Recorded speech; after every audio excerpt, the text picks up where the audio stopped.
도착했나? 좀 확실히 몸이 예전만 못해요. 피곤하네요 많이. 아침인데도 저곳이 칠리호구나. 여기구나. 호숫가에 왔습니다. 빨래를 하시는 건지 환화라고 쓰여져 있고요. 야, 강이 마을과 이렇게 함께 붙어있네. 이 넓은 호수는 환화, 이 환화가 동쪽으로 흘러서 장강과 만납니다. 지금 제가 찾아온 이곳은 황구입니다. 황구가 어디야? 이렇게 생각하시는 분들이 있겠지만 이곳은 오나라의 송건이 절대 지켜야 하는 군사적 요충지였습니다.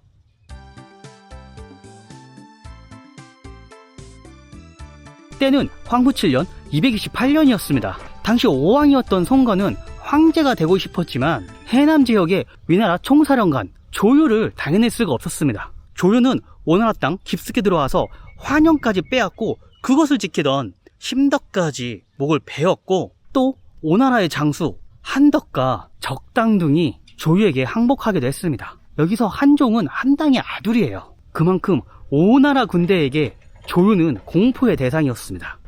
송건은 미칠 것 같은 거예요. 황제가 되고 싶은데 조유를 이겨낼 수가 없으니까 계속 패하는데, 황제가 된다면 뭔가 명분이 부족하고 백성들도 따르지 않을 것 같단 말이에요. 그래서 결국 한 가지 계책을 생각하게 됩니다. 조유를 더 깊숙이 오나라 안쪽으로 끌어들여서 그를 격파시킨다. 송건은 바로 파양태수 주방으로 하여금 조유를 속여서 그를 끌어들이게 했고, 이렇게 해서 대막의 석정전투가 시작됩니다. 그해 8월 송건은 황구에 이르렀고 육순과 전종, 주한둥이 모두 이곳에 모였습니다. 여기서 등장하는 황구, 그곳이 지금 제가 와 있는 바로 이곳이에요. 이 앞에 강이 흐르잖아요. 환화가 흐르고 있고, 이 환화는 환현 있죠? 조유가 점령을 했다는 그 환현에서 흐르는 강입니다. 그게 동남쪽으로 흘러와서 장강과 합류하는데, 오나라 입장에서는 절대로 빼앗기면 안 되는 전략적 요충지였어요. 왜냐? 이곳에 북쪽에 바로 유수구가 있습니다. 유수구를 넘어서면 오나라의 수도, 당시에는 오나라 수도는 아니었어요. 무창이었습니다. 그러나 이곳을 빼앗겨버리면 장강이 유수구에 절대 방어선이 무너지게 돼요. 바로 건업까지도 이어질 수가 있기 때문에 이 황구를 절대 오나라 입장에서는 빼앗길 수가 없었습니다. 현재는 칠리호라는 명칭으로 호수가 형성되어 있는데, 이 호수가 이곳에 있었다는 것은 이곳에 수많은 오나라의 전선들이 모여 있었을 겁니다. 그리고 강을 따라서 환현으로도 갈 수가 있고, 또 동쪽으로는 장강으로 갈 수 있는 그곳이 바로 이곳입니다. 다만 과거의 영광은 사라지고 아파트가 들어서고, 오면서 보니까 저긴 학교더라고요. 또 조그만 어촌 마을로 이렇게 변해버렸습니다. 아마도 이 저수지도 이곳 황구의 일부였지 않았을까. 이 석전전투가 간도대전, 일흥대전, 적벽대전만큼 유명하진 않지만 내노라하는 위나라의 장수들과 오나라의 장수들 모두 이곳에서 맞붙었습니다. 즉 그들의 이런 계략들 아주 심리전까지 정말 재밌는 전투가 바로 석전전투입니다. 그 석전전투를 하나하나 이렇게 파헤쳐 볼 텐데, 계획을 좀 말씀드리면 이곳 황구에서 시작을 해서 석전전투 지역으로 알려진 곳을 한번 찾아가고, 마지막으로 조유가 목숨을 잃을 뻔한 협석까지 찾아가는 그 루트가 될 겁니다. 이것은 조그마한 어촌 마을이고요. 이 앞에는 이곳이 황구였다는 것을 알려주는 비석이 있습니다. 황구 고성유적이라고 쓰여 있고요. 보세요. 황구 고성유적. 2010년에 이것을 세웠고,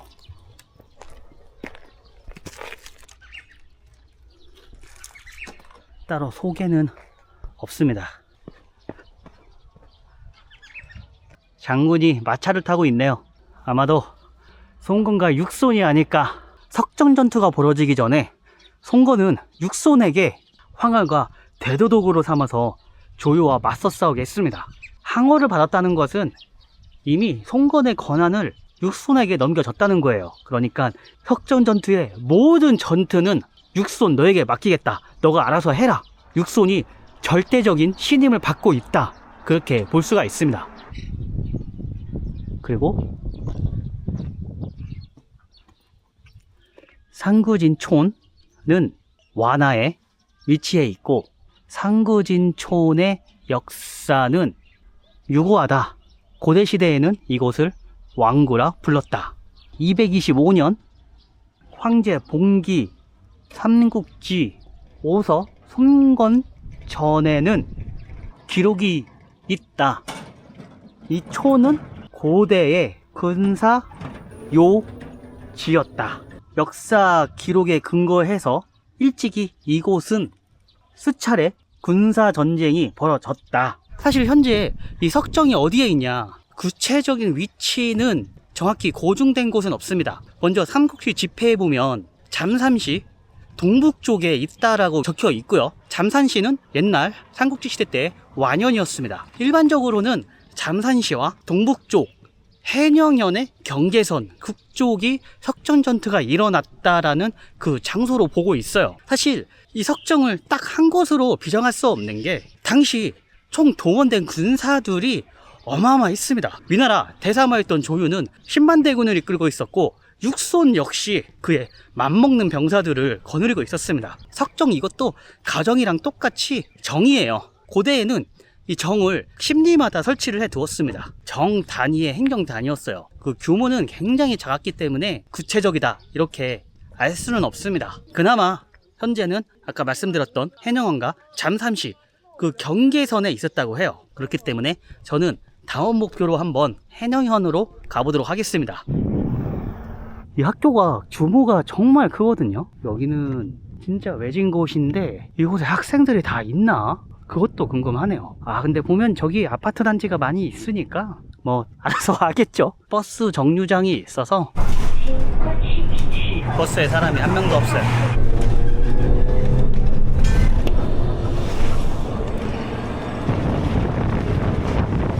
아침입니다. 어저께 너무 피곤해서 그냥 호텔로 들어가서 쉬었어요. 조식을 좀 먹으러 가려고 어제는 좀 좋은 호텔에 묵었습니다. 여기가 안경시 4성급 호텔인데 3만원? 괜찮더라고요. 걱정대정 전투 계속 보러 가야죠. 拍视频这个旅游 어제는 머리가 띵하고 아픔이 계속 나오고 확실히 피로가 좀 누적돼 있었나봐요. 맛있는 조식 좀 기대하면서 먹도록 하겠습니다. 확실히 푹 쉬고 나니까 컨디션이 좀 살아나네요. 한잔 짜오찬.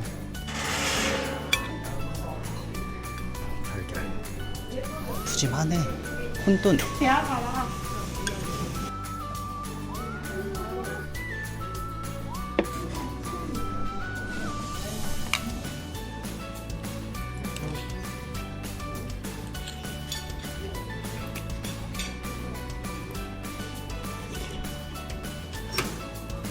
혼돈이 익을 때가 됐는데. 우와, 하이메이나. 看这是哪种吗？ 아. 下午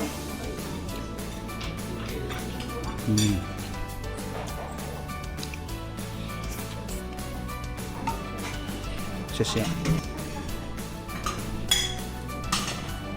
홍통도 나왔어요. 아침으로.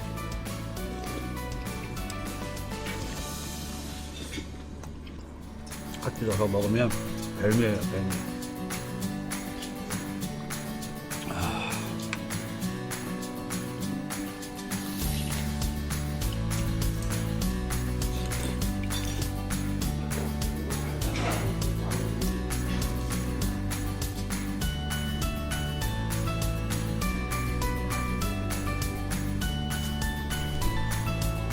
再来这个一碗馄饨。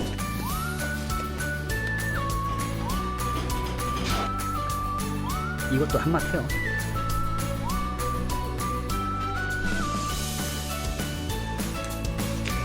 확실히 컨디션이 나중에 훨씬 몸을 느껴지는 이건 토마토.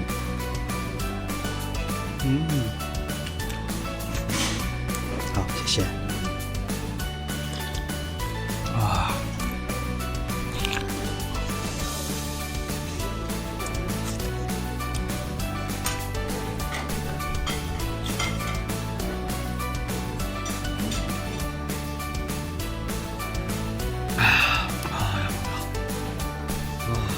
한 3개만 먹자. 아이스크림이다, 아이스크림. 아, 정말 아침에 푸짐하게 먹고 나왔습니다. 좀 힘이 나네요.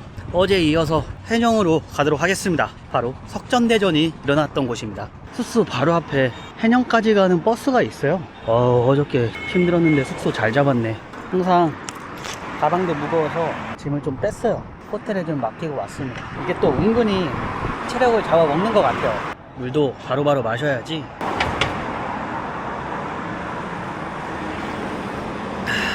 버스가 왔다. 无上马，扫码成功。 알리페이가 정말 버스 탈 때 편하긴 한데 이 외곽 지역은 다 바꿔줘야 됩니다. 결제가 안 될 때가 많이 있어요. 딱 하나로 통일성이 있으면 티머니처럼 말이죠. 중국은 워낙 땅이 넓다 보니까 좀 그렇게까지 하기는 힘든가 봐요.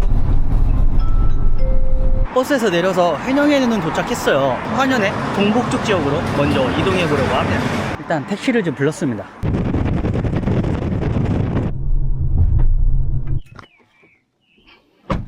잠산시 동북쪽으로는 왔어요. 그리고 이곳에 절이 하나 있습니다. 시사사라는 절인데 그곳을 한번 찾아가 보려고 해요. 왜냐면 그곳에서 석정기라고 써있는 비석이 발견됐다라고 합니다. 그리고 그 마을에 전해 내려오는 유래 같은 것도 있어요. 민국 9년에 쓰여진 잠산현지에 따르면 시사사라는 절은 원나라 대덕 연간에 창간됐다고 하는데 그 시사라는 의미가 조유가 패전한 석정에 시사사를 세웠다. 또 그 뜻이 항상 자신의 가오를 생각하고 잘못을 생각하며 교만을 생각하라 라는 의미가 있었다고 해요. 사실 이곳이 석정인지 단정 지을 수는 없지만 삼국지 지폐에 기록도 있고요. 그리고 시사사라는 절 또한 전혀 내려오기 때문에 찾아와 봤습니다. 뭔가 좀 있었으면 좋겠네요.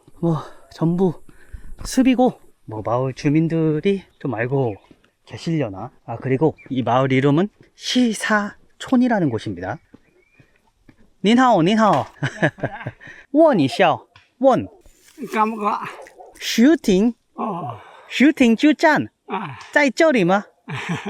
你说到听不清呢。干草怎么呢？不打扰你了，不打扰你了，不好意思。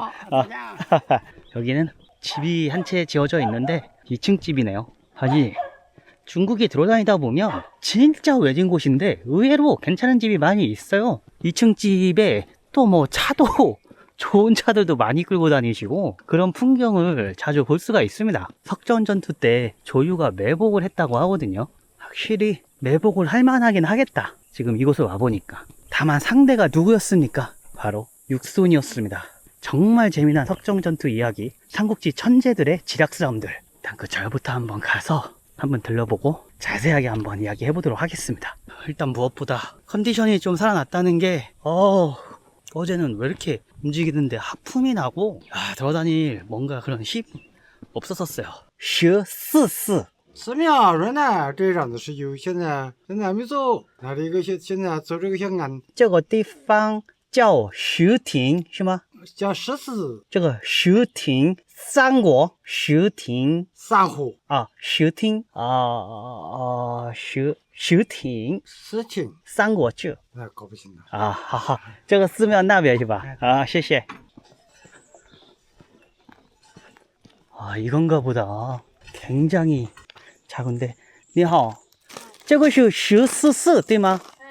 听说这个地方是之前三国之战的这个操。 这个是三庙在日本呢，在这上面俺看就是拆的，就是那庙不存在了，现在就这个庙。 啊，不存在。 哎，以前的庙搞的了，没有了。这个三国的石亭之战就是这个地方是吗？哎，现在就是这个地方，在这上面，这现在拆掉了。现在的大庙已经不存在了。谢谢您。我也不是这上的人，我也是外地人。哈哈哈哈。哎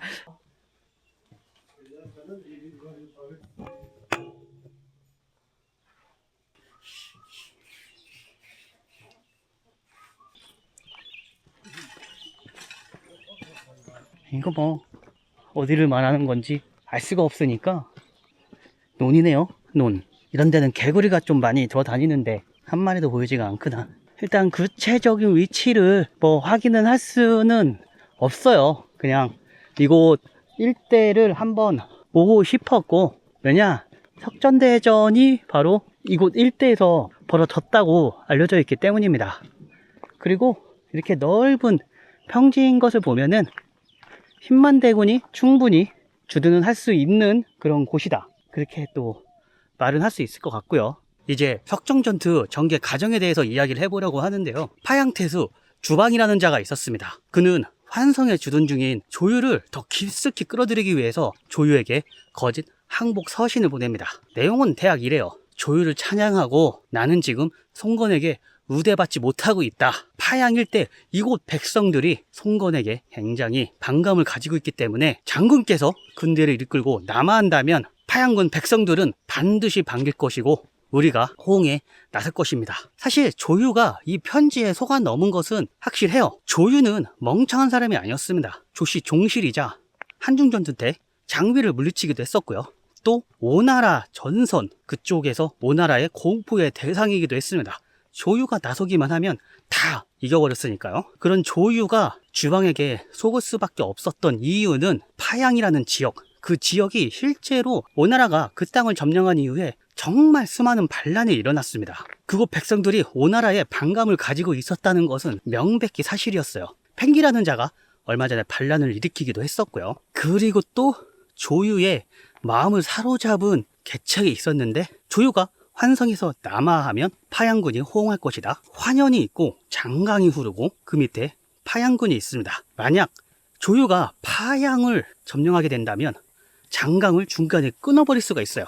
그럼 오나라의 땅은 동쪽 강동과 서쪽 형주 일대로 나뉘게 됩니다. 그러면 자연스레 형주 지역을 점령할 수가 있고, 크게 보면 동쪽까지도 쉽게 점령할 수가 있는 그런 형태를 갖추게 되는 거죠. 조유는 아마 그런 생각까지 다 했었을 것 같아요. 근데 그때까지도 조유는 머뭇머뭇 거렸어요. 아, 이거 실제로 믿을 수 있는 놈인가? 막 이렇게 고민에 잠겼단 말이에요. 근데 주방은 더 치밀했어요. 자신의 신복들을 조유에게 보내버리고 또 자신의 머리카락까지 자르면서 내가 투항하고자 하는 마음은 진실이라는 것을 조유에게 보여줬습니다. 부모에게 받은 신체를 훼손한다? 이것은 사실 있을 수가 없는 일이었습니다. 당시 사회 분위기에서는요. 조유는 주방의 말을 믿게 됐고 환연해서 남하하기 시작합니다. 이제부터가 본격적인 삼국지 전략가들, 천재들의 지락 대결이 시작됩니다. 당시 조유가 남하하자 위험성을 알아차린 자는 만총이었어요. 그는 이렇게 말했습니다. 조유가 행군하고 있는 길은 뒤로는 호수가 있고 옆에는 강이 있으니 전지는 쉬우나 물러나기 위험합니다. 이는 병법에서 말하는 와지입니다. 또 장제도 가만히 있지 않았습니다. 조유가 적진 깊숙이 들어가 송건의 정예병과 대치하면 주연이 배후를 칠 것입니다. 신이 보기에 이 싸움은 유리하지 않습니다. 다만 조유는 이러한 소식을 접하기 전에 이미 주방에게 빠져 있었어요.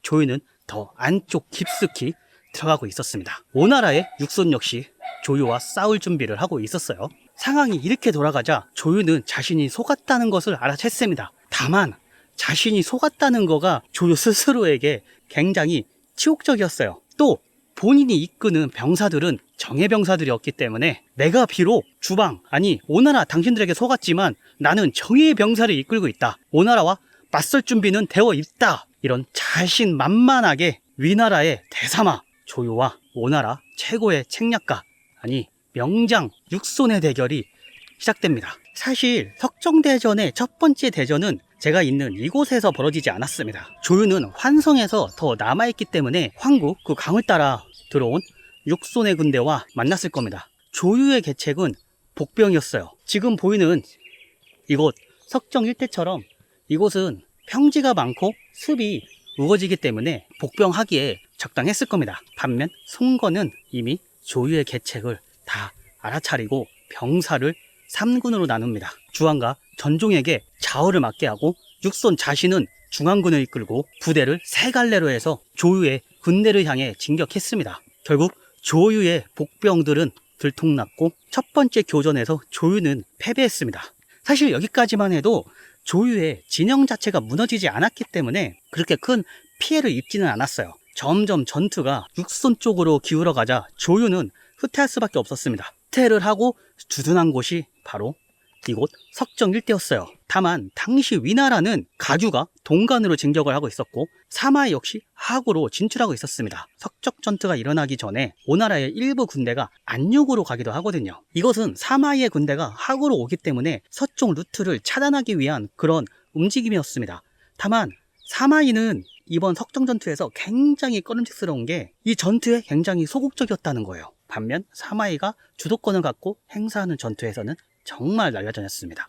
그러니까 조씨가 가져갈 수 있는 큰 공을 사마이는 주고 싶지 않았던 겁니다.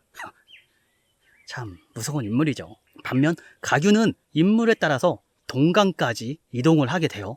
이 동간은 유수구 일대를 말합니다. 근데 그곳에서 이상한 낌새를 눈치채게 됩니다. 가규 이야기는 협석으로 가서 이야기해 보도록 하겠습니다. 뒤로 물러난 조유는 이곳 석정 일대에 진을 쳤습니다. 근데 삼국지 조전에 따르면 병사들이 밤중에 놀라고 달아났다고 합니다. 결국 육손이 기습으로 이곳 석정 일대를 공격을 했던 거였고 이에 조유의 진영은 완전히 무너져 버렸고 이때 조유군은 전멸해버렸습니다. 육손전에 따르면 이때 죽었던 병사들이 약 1만여 명에 달하고 소, 말, 나귀, 수레 등 엄청난 군수물자를 얻었다고 해요. 이럴 수밖에 없는 게 조유가 이곳 환성까지 왔을 때 그 루트는 강이 없습니다. 그러니까 굉장히 많은 군수 물품을 말과 나귀 또 병사들이 운송을 해야 됐습니다. 그렇기 때문에 이 많은 군수 물자들을 직접 가지고 달아날 수가 없었을 겁니다. 대부분 놓고 도망을 쳤을 거고요. 이렇게 육손은 대규모의 군량과 조유군의 군수품을 얻게 됩니다. 그리고 사람들이 석전전투 하면은 조유가 갇히고 그곳을 빠져나가냐 막 이렇게 생각을 할 수 있을 것 같아요. 왜냐면 드라마에서 보통 그렇게 석전전투를 묘사하거든요. 근데 석정 이 자체는 보시다시피 그냥 뭐 일부 상가 이런 평지일 뿐이고 조유가 정말 빠져나가기 힘들었다는 그곳은 바로 협석이에요. 이곳 석정의 서쪽은 대별산이 있어요. 정말 큽니다. 그 대별산을 넘어가면 남양군이고요. 이 대별산과 동쪽 사이에 조그만 길이 있는데 그곳이 바로 협석입니다. 근데 말씀드렸었죠. 가규가 이상한 낌새를 알아챘다고요. 오나라는 조유의 테러를 이미 다 알고 있었기 때문에 협석 그곳까지 병사들을 매복시켰습니다. 그러니까 사방이 다 오나라 군대였던 거고 이러한 상황을 모르고 있었던 조유는 부랴부랴 협석으로 도망치고 있었습니다. 자, 이제 석정전투의 하이라이트죠. 과연 조유는 살아서 협석을 빠져나갈 수 있었을지 아니면 육손에게 결국 목이 달아나게 될 것인지 이제 협석으로 가보도록 하겠습니다. 아까 타고 왔던 택시 기사님 기다려 주셨어요. 육손과 조유가 대결을 시작하기 전에 주원이 손책에게 이런 계책을 올렸습니다. 조유는 본래 종실이어서 임명되었을 뿐 지혜나 용기가 있는 명장이 아닙니다. 그는 반드시 패할 것이고 쾌거와 협석을 통해서 달아날 것입니다. 미리 그곳에 군사들을 심어 놓아야 합니다. 송건은 좋은 의견이라고 생각을 했고 육손과 상의했으나 육손이 거절을 하거든요. 근데 결과로 봤을 때는 조유는 실제로 주한이 말한 대로 쾌거와 협석을 통해서 달아났습니다. 그렇다면 육손은 왜 주한의 계책을 거절을 했냐? 당시 주한이 요청을 했던 병사는 1만 명이었어요. 조유와 결전을 벌이지 않은 상태에서 일부의 병사를 빼는 것은 육손 입장에서는 굉장히 부담스러웠을 겁니다. 그렇기 때문에 우선적으로 조슈와 필사적인 그 결전이 중요하다. 그렇게 육손은 판단을 했고 그래서 주안의 계책을 동의하지 않았던 거고요. 이번 전투의 목적 자체는 위나라 군대의 섬멸도 중요하지만 그것보다 더 중요한 것이 이번 승리로 인해서 송건이 왕에서 더 높은 자리로 갈 수 있는 그런 정치적 명분이 또 필요했었던 겁니다. 이것을 알아차렸던 육소는 주안의 계책을 받아들이지 않았고 조휴를 공격하고 대승을 거두는 것에 초점을 맞췄다. 그렇게 볼 수가 있고요. 한마디로 선택과 집중의 결과였다. 송건의 의중을 알아차린 육손. 송건이 얼마나 육손을 아꼈겠어요. 근데 뭔가 이곳에서 특별하게 석정 전투에 관련한 삼국지의 그런 흔적들? 마을 곳곳에 삼국지 그림들이 많이 있거든요. 조휴와 오나라의 대결이라서 그런가 그것을 찾아낼 수 없었던 것은 개인적으로 조금 아쉽네요. 좀 컨디션 괜찮은 줄 알았더니만 피곤하네요. 안경역이고요. 협석으로 가기 위해서 기차역으로 왔습니다. 분석역에는 도착했습니다. 마탕이라도 좀 먹자. 마탕만 있는 게 아니라 마라빵이라고 마라 비빔도 있어요.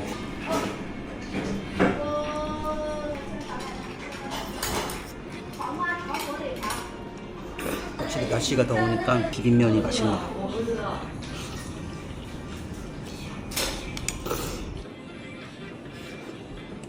여기서 더 가야 돼요. 버스 타고. 정말 멀어요. 公交车要等好一会儿的。你到小关哪个位置，我直接给你送到了。 小关村就小关村吗？小关我直接给你送到吗？ 25吧。行。走。小关村很长的，你具体是哪一个位置呢？5、6公里有个叫天子寨，它那个就是三国的，天子寨就是三国的。啊，是吗？这个地方都归小关村了。 소관촌 앞이 다 산이죠. 이 산을 넘어갈 수 있는 길이 딱 한 곳 있었어요. 바로 그것이 협성입니다.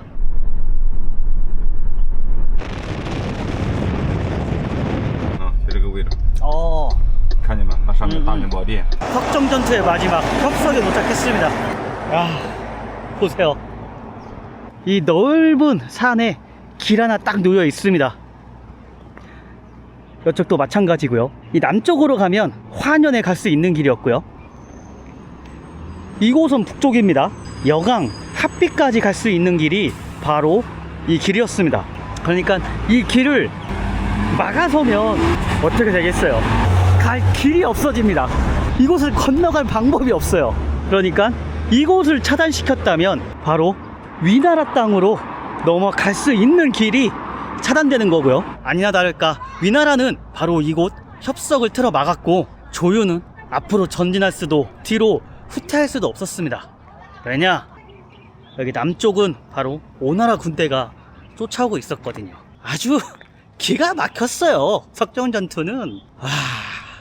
진짜 전략가들의 전술이 아주 엿보이는 치열한 두뇌 싸움이 보였던 것이 바로 이 석정 전투였습니다. 이곳을 좀 들러볼 건데 패방을 보세요. 웅관, 숭적, 웅대양 간문의 명승고적 이렇게 쓰여져 있네요.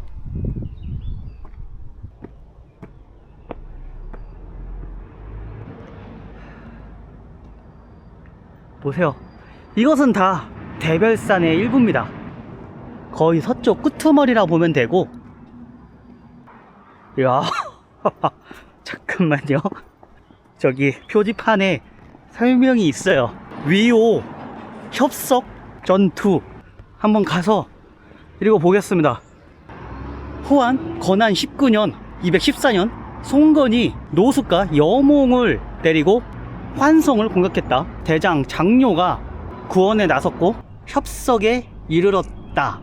문성을 격파시키고 이곳에 방어성을 구축했다. 노숙이 군사를 이끌고 조조군과 대치했고 일찍이 많은 유적을 남겼다. 오 황무 7년 228년. 야, 또 이거 오나라 땅이라고 오왕 시절에 송건의 연호를 사용해줬네요. 황제였던 조비가 사용하던 연호는 태화 2년 228년인데 이곳은 송건을 존중해줬다. 그렇게 볼 수가 있겠네요. 위나라 대사마 조유가 10만 병사를 이끌고 환성을 공격을 했고 송건은 육손에게 명해 대도독으로 삼아서 맞서 싸우게 했고 조휴와 격전을 벌였다. 첫 번째는 완성해서 조유를 격파시켰고, 캐거산에서 다시 격파시켰고, 3패를 협석에 안겨줬다. 조유에게. 오그는 대성하고 무수한 병사들을 뱄다. 야, 석정전투의 이야기가 여기 잘 또 적혀져 있네요. 딱 봐도 제가 이곳에 도착해서 이미 이야기를 했지만 여기가 길이에요. 길이 없습니다. 이곳을 넘어가야 돼요. 석전전투에서 패배한 조유는 큰 위기를 맞이했지만 다행히 가규가 그나마 조유를 구원하러 오게 됩니다. 가규의 역할 역시 굉장했어요. 가규가 갔던 곳은 바로 동간입니다. 그 동간은 바로 유수부 일대를 말해요. 근데 가규는 이상한 낌새를 느꼈습니다. 동간에 가니까 평소보다 군대가 굉장히 적었습니다. 그리고 가규한테 들려온 소식이 조유가 전투에서 패했고 협석이 차단됐다. 이 소식을 접한 가규는 굉장히 위협적이었을 거예요. 대사마, 위나라의 최고 장군입니다. 그 장군이 오나라에게 패배하고 그의 목까지 달아나 버렸다. 되진 않았을 것 같아요. 그냥 포로가 됐다. 절대 가규는 오나라의 그 소나기대로 놀아날 수 없었습니다. 제가 지금 조유예요. 여기서 남쪽으로 바라봤을 때 오나라 군대가 이곳으로 오고 있고, 또 사지다 사지. 야, 오나라가 이곳을 차단하고 있으니 조유는 정말 본인이 패배했다는 것 자체가 문제가 되는 게 아니라 적군에게 속았다는 거, 그게 굉장히 치욕스러웠을 거예요. 가규의 군사는 평소보다 2배 속도를 내기 시작했고 국가 깃발을 많이 설치해서 적군을 위협했습니다. 결국 오나라의 군사들은 원군이 도착했다 판단해서 이곳에서 후퇴를 하게 됐고, 조유는 정말 구사일생으로 이곳 협석에서 빠져나와 목숨을 건지게 됩니다. 곧이어 황제 조회에게 편지를 올려서 사죄했지만 조회는 오히려 그를 더 두텁게 대했다고 합니다. 차라리 혼이라도 엄청 냈으면 그냥 더 잘 대우를 해주니까 그게 더 조유 입장에서는 견딜 수 없었나 봅니다. 결국 등에 종기가 나면서 조유는 목숨을 잃고 맙니다. 이렇게 석정전투의 승리 결과는 오나라의 대승이었습니다. 드라마를 봐도 협석에서 가우의 군대가 과연 빠져나올 수 있을까 막 간절히 막 바라보는 그 장면이 있어요. 그것이 바로 이곳이었고, 이곳에 갇혀있던 조유가 빠져나오자 가규의 군사들은 한호성을 지렀을 겁니다. 장군께서 살아 돌아오셨다 이렇게 외쳤겠죠. 마침 돌아가는 버스가 오네요. 이거 타고 돌아가면 될 것 같습니다. 조유가 빠져나오는 모습을 보면서 에이 촬영하다가 버스 놓칠 뻔했네.谢谢 쇼퍼. 오나라와 위나라의 최대 전투였던 석정전투. 군사 규모면에서는 정말 간도대전 또 예능대전 못지않은 대규모 전쟁이었습니다. 이 전쟁에서 승리하자 당시 오나라에 쓰여있던 창에서는 상스러운 징조가 끊이질 않았어요. 강력이 나타났다, 강로가 나타났다, 계속 일어나게. 송건은 석전전투에서 이겼다는 것이 본인이 천자의 군대를 물리쳤고 이것이 바로 천자의 선택을 받았다, 백성들에게 소문을 퍼뜨렸다라는 상스러운 징조로 이해를 하시면 될 것 같습니다. 결국 송건은 229년 부창에서 황제로 등극하게 됩니다. 결국 석전전투의 영향은 오나라 건국을 만드는 그런 기반이었다고 할 수가 있고요. 반대로 위나라는 적극적으로 오나라를 공격하지 않았습니다. 아니, 전쟁 자체를 일으키지 않았어요. 그만큼 석전전투의 패배는 위나라 입장에서 정말 뼈저린 패배였다, 이렇게 말할 수가 있겠네요. 이상하게 요즘 날씨가 더워서 그런가 이곳에 오니까 컨디션이 너무 안 좋아졌어요. 이동하면서도 계속 화품이 나오고 이 머리도 잘 안 돌아가는 그런 느낌? 원래는 이렇게 오면은 막 날아다니거든요. 머릿속으로 싹싹이 펼쳐지고 여기서 공격을 했고 마지막에야 좀 백성이 도착해서 힘을 낼 수가 있었어요. 근데 그 힘은 바로 그 구독자분들의 응원이라고 생각을 해요. 아, 이렇게 사촌 점프 이야기는 여기까지고요. 영상 재밌게 보셨으면 좋아요와 구독 부탁드립니다. 그럼 저는 다음 더 재미난 영상으로 다시 찾아뵙도록 하겠습니다. 감사합니다.